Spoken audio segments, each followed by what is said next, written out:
이렇게 묻는 성도들이 있습니다. 구원의 확신이 없으면 구원받을 수 있습니까? 여러분 생각은 어떻습니까? 구원의 확신이 없는 사람이 구원받을 수 있겠습니까? 이 질문에 대한 대답은 분명합니다. 구원의 확신이 없어도 참 믿음을 가지고 있으면 구원받습니다. 그렇지만 구원의 확신이 있는 것과 없는 것은 큰 차이가 있습니다. 구원의 확신을 가지고 있는 사람은 구원의 풍성한 은혜를 누리는 삶을 살게 됩니다. 내가 구원받은 것과 받은 구원을 누리며 사는 것은 다른 것입니다. 하나님은 당신의 자녀들이 받은 구원을 누리며 사는 삶이 되기를 원하십니다. 그래서 우리 모두는 구원의 확신을 가져야 합니다. 두란노 서원에서 출간한 1:1 제자 양육 성경 공부 교재를 보게 되면 구원의 확신과 관련해서 10가지 질문을 합니다. 모두 같은 의미의 질문을 다른 측면에서 하는 것입니다. 여러분들에게 제가 천천히 10가지 질문을 하게 될 것인데 여러분이 들으시면서 예, 아니요, 모르겠습니다. 3가지 중에 한 가지를 속으로 대답을 해보시기를 바랍니다. 첫 번째, 당신은 예수를 믿습니까? 두 번째, 예수 그리스도가 지금 당신 안에 계십니까? 세 번째, 당신은 죄 용서함을 받았다고 확신하십니까? 네 번째, 이제 하나님의 자녀가 되었습니까? 다섯 번째, 당신은 영생을 얻었습니까? 여섯 번째, 당신은 구원받았습니까? 일곱 번째, 오늘 밤에 당신이 죽게 된다면 천국에 가리라는 확신이 있습니까? 여덟 번째, 당신은 성령을 받았습니까? 아홉 번째, 당신은 거듭났습니까? 열 번째, 멸망의 심판을 받지 않을 것을 확신하십니까? 여러분은 10가지 질문에 대해서 모두 예라고 답변을 하셨습니까?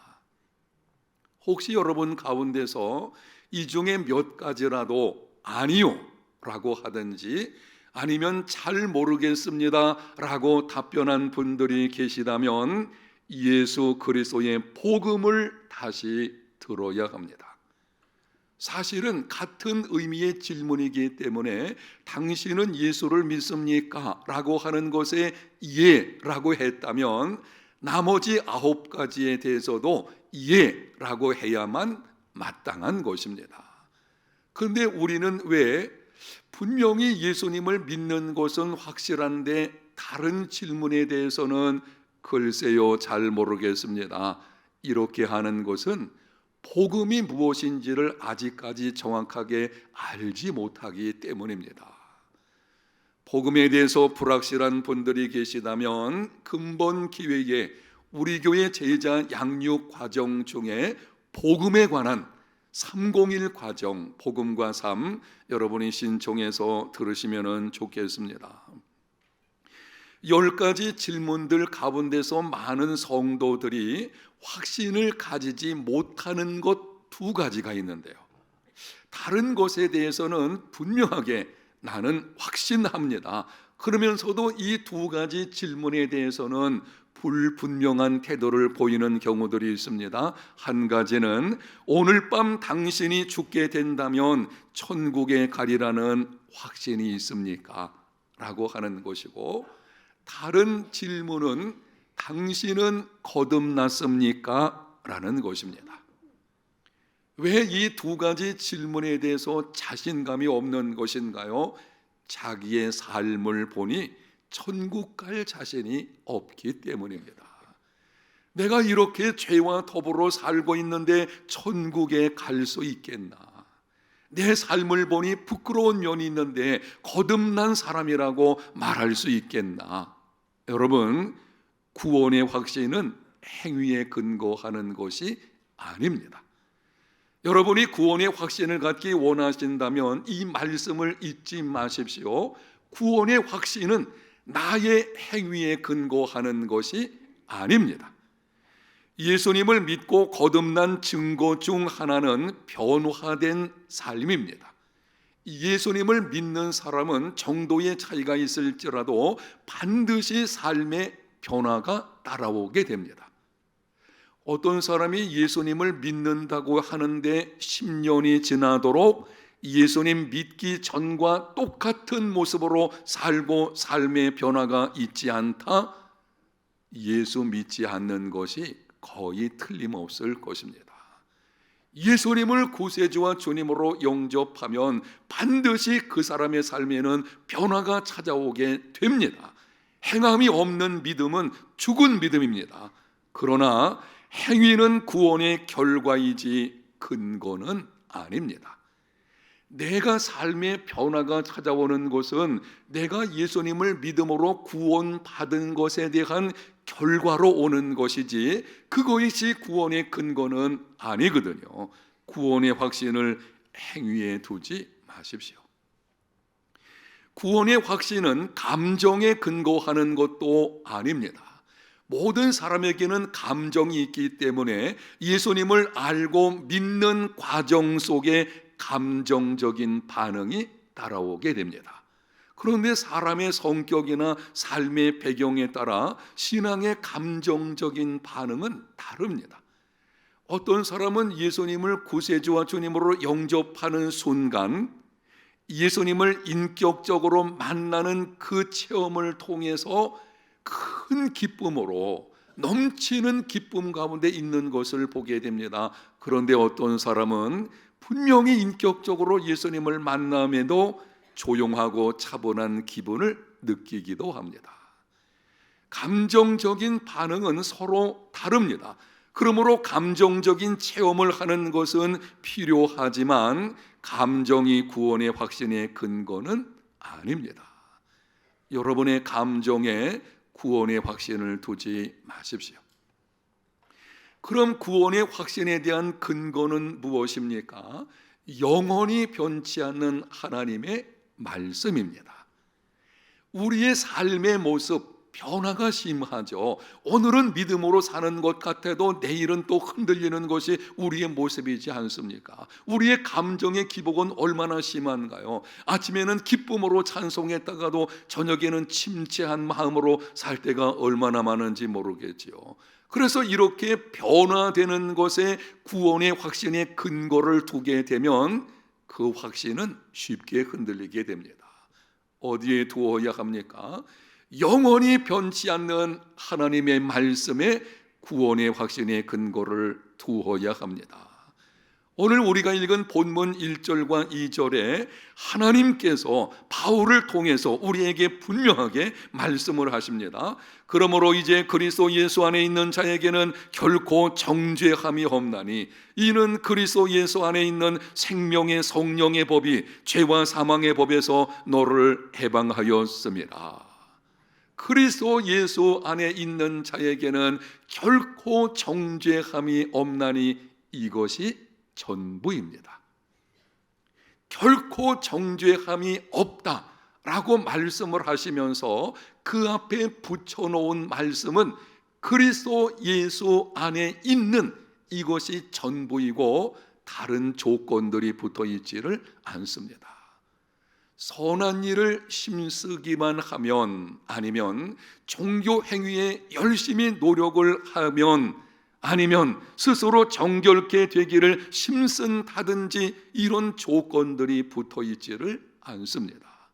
누구든지 무서운 죄를 지은 자라도 지금까지 잘못된 인생을 살았어도 연약하고 부족하고 문제가 많아도 예수 그리스도를 개인적인 구세주로 영접한 사람은 결코 정죄함을 받지 않습니다. 유명한 감리교 창시자인 요한 웨슬레가 한 번은 꿈에 천국에 갔다고 합니다. 자신이 감리교를 창시했기 때문에 궁금해서 물어보았습니다. 천국의 감리 교인은 몇 사람이나 있습니까? 천사가 말하기를 아무도 없습니다. 깜짝 놀라가지고 그럼 장로 교인은 몇 사람이나 있습니까? 아무도 없습니다. 루터 교인은 몇 사람이나 있습니까? 아무도 없습니다. 요한 웨슬리가 물었습니다. 그럼 도대체 천국에는 누가 오는 것입니까? 천사가 말하기를 천국에는 오직 예수님 믿는 자들만 들어올 수 있느니라. 죄 사함을 받고 천국에 들어가는 것은 어느 교파에 속해 있느냐의 문제가 아닙니다.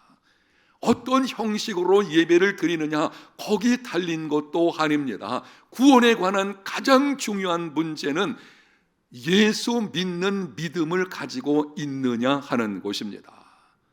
내가 지금까지 어떤 인생을 살아왔는지는 구원의 문제에서 중요하지 않습니다.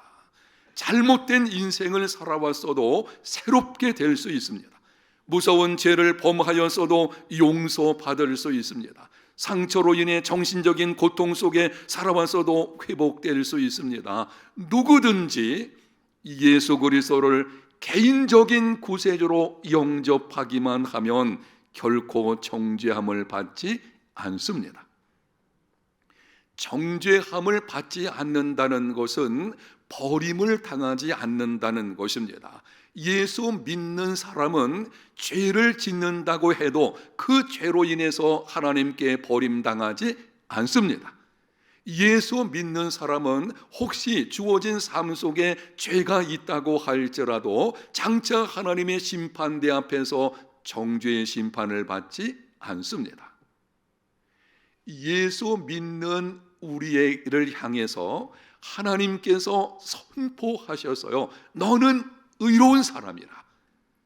우리 스스로가 의롭게 된 것은 아니죠. 예수 그리스도의 십자가 대속으로 말미암아 우리는 의롭다함을 받게 된 것이고, 바로 예수 그리스도 안에서 하나님께서 우리를 향해서 선포하셔서요, 너는 의롭다함을 받은 사람이다.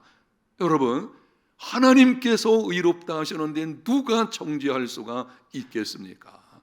하나님은 한 번 말씀하신 것을 절대 철회하시는 분이 아니십니다. 그러므로 예수 믿는 우리의 구원은 확실합니다. 예수님을 믿어도 이 땅에 사는 동안은 연약한 육신으로 말미암아 죄를 짓기도 합니다. 죄가 전혀 없는 그리스도인은 없습니다. 예수님을 잘 믿는 사람이라고 하여도 죄의 문제로 갈등하고 탄식하게 됩니다. 오늘 본문 앞부분에 보게 되면 위대한 하나님의 사람 바울이 이렇게 고백을 합니다. 내가 원하는 바 선은 행하지 아니하고 도리어 원하지 아니하는 바 악을 행하는도다. 만일 내가 원하지 아니하는 그것을 하면 이를 행하는 자는 내가 아니요 내 속에 거하는 죄이니라. 오라 나는 곤고한 사람이로다. 이 사망의 몸에서 누가 나를 건져내랴. 대충 예수 믿는 사람의 고백이 하네요. 자신을 전부 하나님께 내어드린 정말 사명을 위해서 생명까지도 아끼지 않는 위대한 하나님의 사람 바울의 고백입니다. 바울의 마음속에서도 죄로 인한 갈등과 탄식이 있었습니다. 바울의 고백을 다시 들어보십시오. 만일 내가 원하지 아니하는 그것을 하면 이를 행하는 자는 내가 아니요 내 속에 거하는 죄니라. 나는 온전히 하나님을 기쁘시게 하기를 소원합니다. 정말 이제부터는 하나님 그분만을 위해서 죄를 멀리하고 다시는 죄를 짓지 않겠다고 결심까지 합니다. 그런데 내 의지와 결심과는 상관없이 내 속에 있는 죄가 내가 원하지 않는 일을 행하게 합니다. 이것이 이 땅을 살고 있는 그리스도인의 실체입니다. 여러분, 물론 예수님을 믿음으로 말미암아 우리는 죄를 짓지 않을 수 있는 존재가 되었습니다. 예수 믿기 전에 우리는 죄에 끌려 다닐 수밖에 없는 죄의 종, 바로 그 상태였어요. 그러나 예수님을 믿음으로 말미암아 이제는 죄를 짓지 않을 수 있는 이런 사람이 된 것입니다. 그럴지라도 이 땅에서 우리가 살아가는 동안은 우리 속에 있는 타락한 본성이 여전히 남아있기 때문에 자주 흔들리게 되는 것을 볼 수가 있습니다. 그래서 사도 요한이 그의 서신에서 이렇게 말씀을 합니다.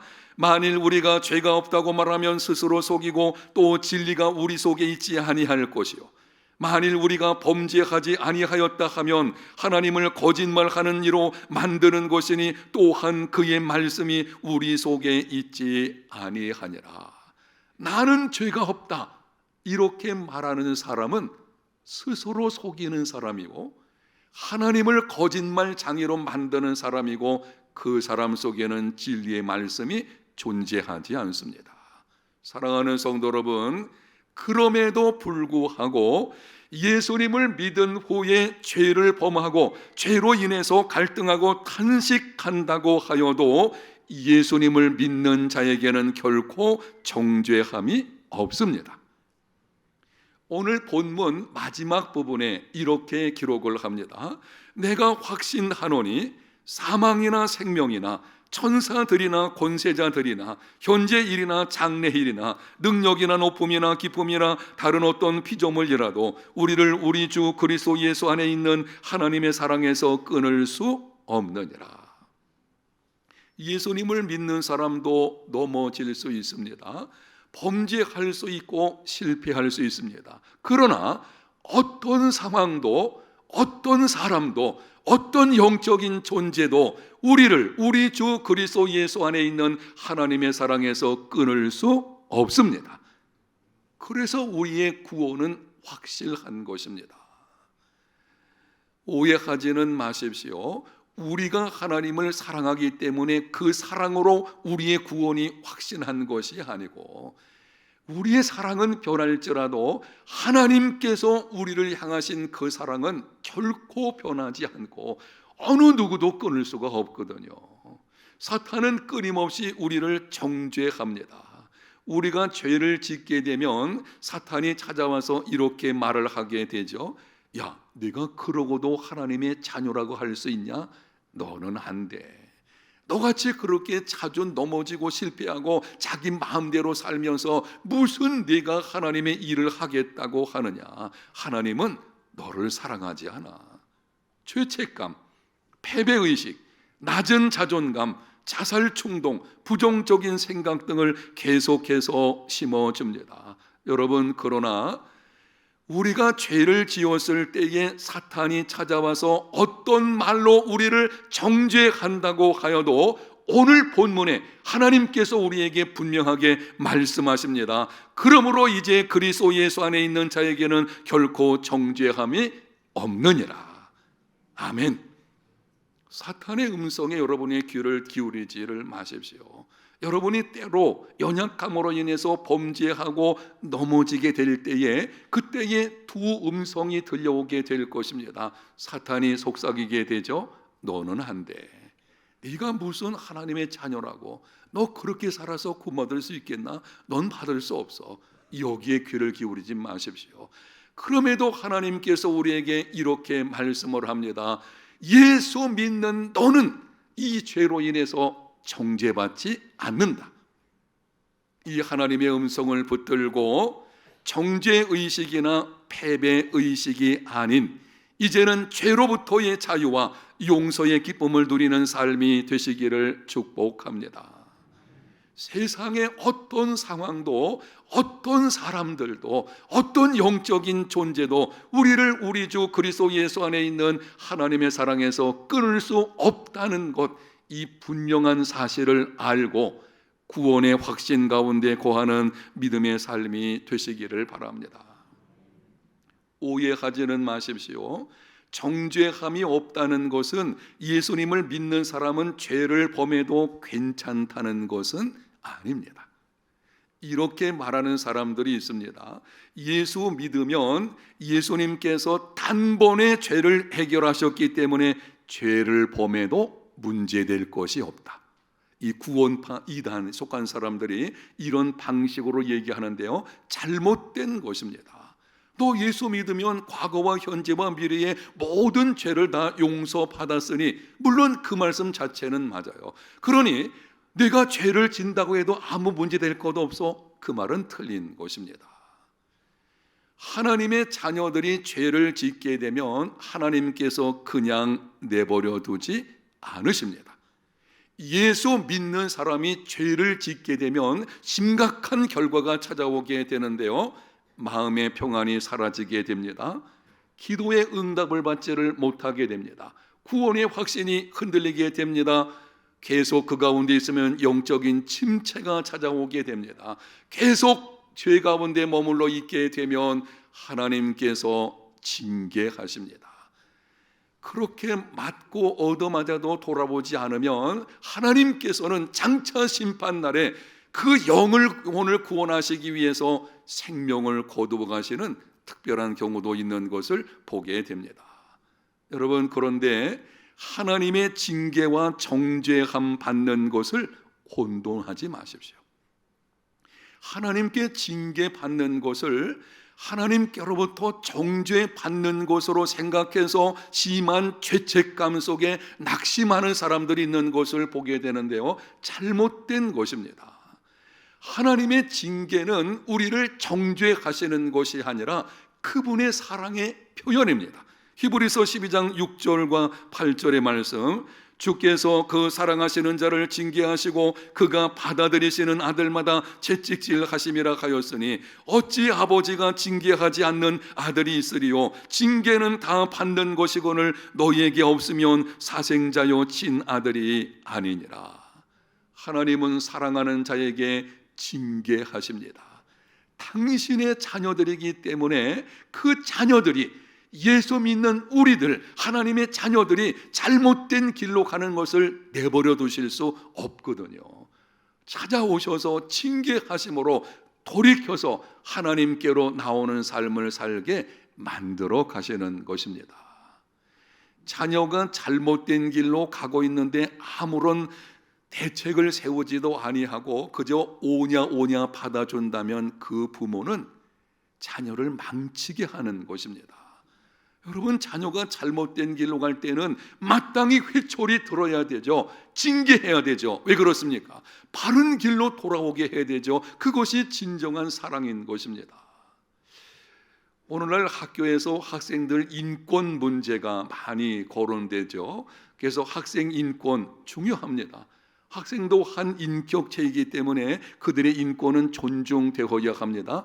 그런데 학생들 인권을 너무 강조하다 보게 되니 분명히 잘못된 길로 가고 있는데도 교사들이 어떻게 할 수 없는 거예요. 옛날 같으면 회초리 들었죠. 저도 맞아봤어요. 여러분 안 맞아봤나요?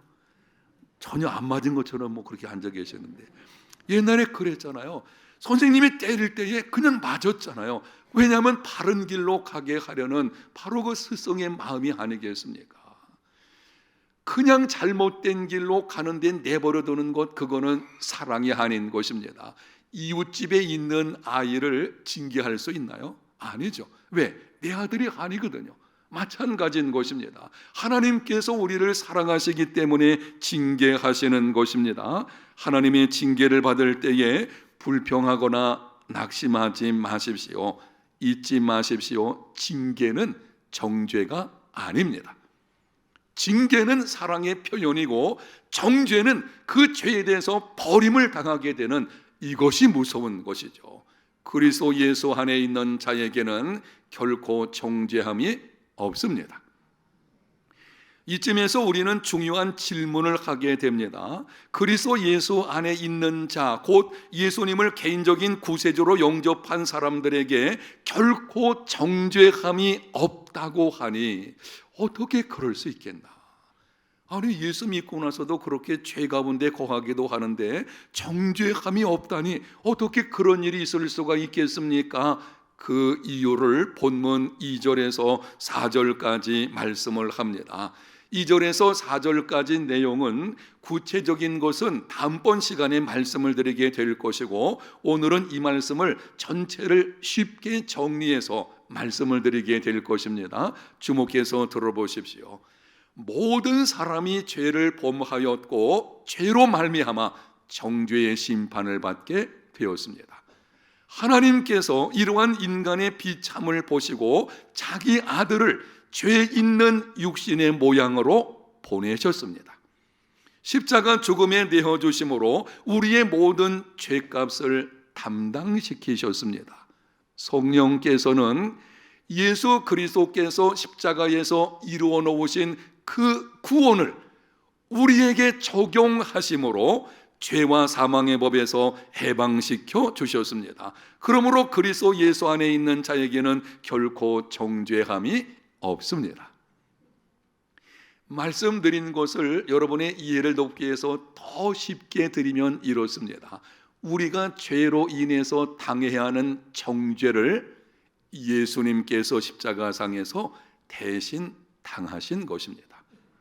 예수님이 우리가 당해야 되는 모든 정죄함을 다 당하셨기 때문에 예수님 믿으면, 예수 믿는 것은 그분과 연합하는 것입니다. 그분께서 이미 다 담당하셨기 때문에 우리는 더 이상 믿음 안에서 정죄함을 당하지 않습니다.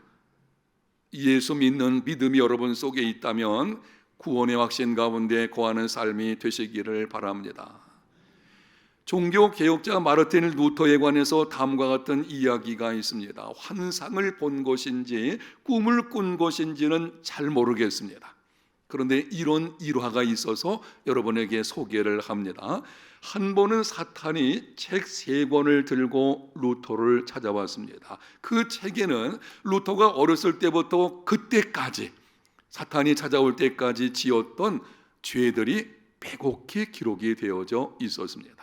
사탄이 루터 앞에서 책을 펼쳐놓고는 이렇게 말을 합니다. 봐라, 내가 이렇게 많은 죄를 가지고 있는데 하나님의 자녀라고 할 수 있겠느냐?